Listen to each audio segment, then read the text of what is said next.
তাহলে গাছটাকে নিয়ে না ভাবতে হবে যে সেটা ভালো হলো কেন, এত ভালো হলো। তাহলে পরবর্তী গাছটাকে সেইভাবেই আমরা পরিচর্যা করব, তাতে আমাদের গাছটা সেরকমই ভালো হবে বা আরও ভালো হবে। কিংবা একটা গাছ খারাপ হয়ে গেল, সেটা কেন খারাপ হলো সে দেখবেন যে গাছটা যেন দুর্বল হয়ে না পড়ে। আজ বুঝে কাজ করুন। এই সময় বোগেনভেলিয়ার ফুল আসে, এখন আবার নাইট্রোজেন জাতীয় খাবার দেওয়া যাবে না। এলাকার গাছ, আমি মধুমিতা, সকলকে অনেক অনেক শুভকামনা। শীতকালে বোগেনভেলিয়া একটা বাগান আলোকারা ফুল, আর এই ফুলটা অনেক দিন ধরে চলে, আর যার জন্য এই ফুলটা করতে সকলেই ভালোবাসে। বোগেনভেলিয়া নেই এরকম বাগান আজ প্রায় বিরল। সব বাগানেই অল্প বিস্তর বোগেনভেলিয়া আছেই আছে। আর যারা বোগেনভেলিয়ার প্রেমে পড়ে গেছেন তারা তো প্রচুর প্রচুর বোগেনভেলিয়া করছে।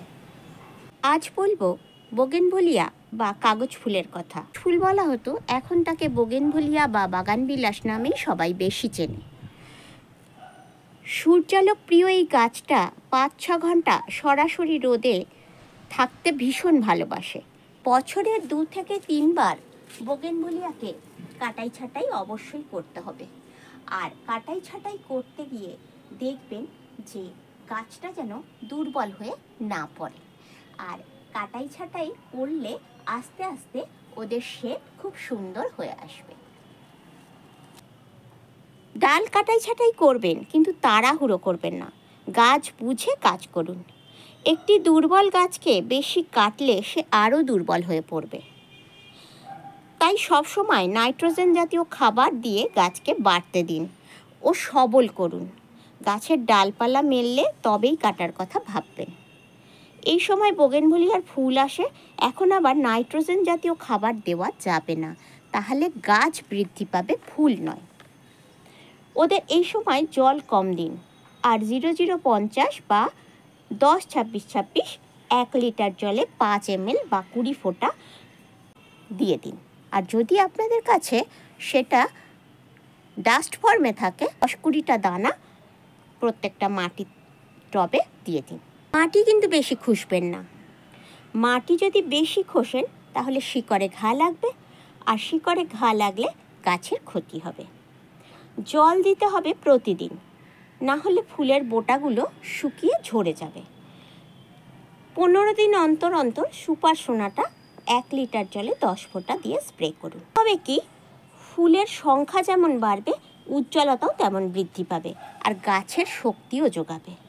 আমার বাগান, আমার গাছ আমার সন্তানের মতন। আমি ওকে যত বেশি ভালো বুঝবো, অন্য কেউ কিন্তু ততটা বুঝবে না।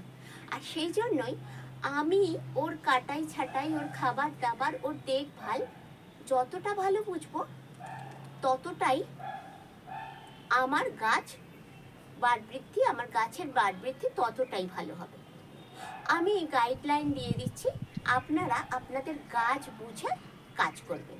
তবে হ্যাঁ, যখন গাছে ফুল আসতে থাকে তখন নাইট্রোজেন জাতীয় খাবার দেওয়া যায় না, সেটা সব গাছের ক্ষেত্রে, বোগেনভেলিয়ার ক্ষেত্রেও বটে। আর যখন গাছের ফুল এসে যাবে তখন তাকে প্রতিদিনই জল দিতে হবে, নাহলে ফুলের বোটা তো শুকিয়ে যাবে, এটা তো স্বাভাবিক। কিন্তু ফুল আসার আগে বোগেনভেলিয়াকে জল কম দেব, তাহলে ফুলটা আসতে সুবিধা হবে।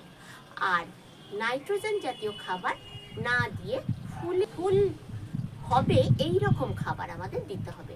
তাই সুপার সোনাটার কথা বললাম, আপনারা কলার খোসা দিতে পারেন, আপনারা পটাশ দিতে পারেন, আপনারা এনপিকেও দিতে পারেন। সেই এনপিকের মধ্যে নাইট্রোজেনের পরিমাণ যাতে কম থাকে বা একেবারেই না থাকে, সেরকম পরিমাণই আপনারা দেবেন। তাই 0050 বললাম, আর 10-26-26 বলেছি, 10 ভাগ নাইট্রোজেন, ওটাতে কোনো সমস্যা হয় না। কিন্তু ব্যালেন্স এনপিকে দিতে যাবেন না, কারণ ওতে নাইট্রোজেনের পরিমাণটা সমানভাবে থাকে। আর বোগেনভেলিয়ার সব গাছেই আস্তে আস্তে ফুল আসতে থাকছে, আর ফুল যখন আসবে তখন ওর পাতাও ঝরে যাবে, ওর ডালগুলোই দেখা যাবে। তাতে ভয় পাওয়ার কিচ্ছু কারণ নেই যে তার জন্য বেশি করে জল দিয়ে দিই, সেটা করবেন না, তাহলে ফুল আসা বন্ধ হয়ে যাবে। সব কিছুই আমরা দেখে শিখি, শুনে শিখি, আমরা দেখে শুনে সব কিছুই শিখবো, কিন্তু পড়া মুখস্থ করে উগরে দেওয়াটা সেটা থিওরিটিক্যাল ব্যাপার। প্র্যাকটিক্যাল যখন করবো না, তখন আমাদের কিন্তু অনেক নতুন নতুন অভিজ্ঞতা হবে। আজ আমি যেভাবে বলছি, আপনারা যখন নিজেদের বাগানে সেই কাজটা করতে যাবেন, দেখবেন আপনার একটা নতুন অভিজ্ঞতা হয়েছে। সেটা অবশ্যই কমেন্ট করে আমাকে শেয়ার করবেন যে আপনার বাগানের বোগেনভেলিয়া করতে গিয়ে আপনার কী অভিজ্ঞতা হলো। আমার যেমন অনেক অনেক নতুন অভিজ্ঞতা হয়েছে, আর সেই অভিজ্ঞতা থেকেই আমি আজকে আপনাদেরকে যতটুকু বলার বলছি।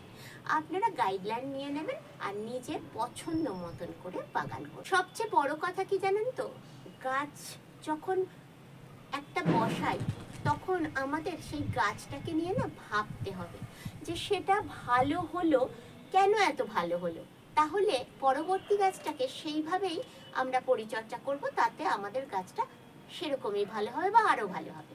কিংবা একটা গাছ খারাপ হয়ে গেল, সেটা কেন খারাপ হলো সেটা নিয়েও আমাদের ভাবতে হবে। আর সেই জন্যই পরবর্তী পর্যায়ে আমরা আর সেই ভুলটা করব না। এইগুলো নিয়ে আমাদের কিন্তু অবশ্যই ভাবতে হবে, আর যত আমরা এগুলো নিয়ে ভাববো তত আমাদের বাগান আরও সুন্দর হবে।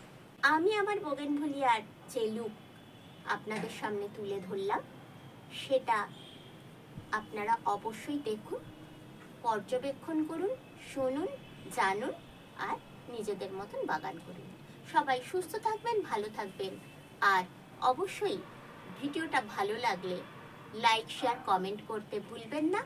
আর একটা সাবস্ক্রাইব তো আমি আশা করতেই পারি।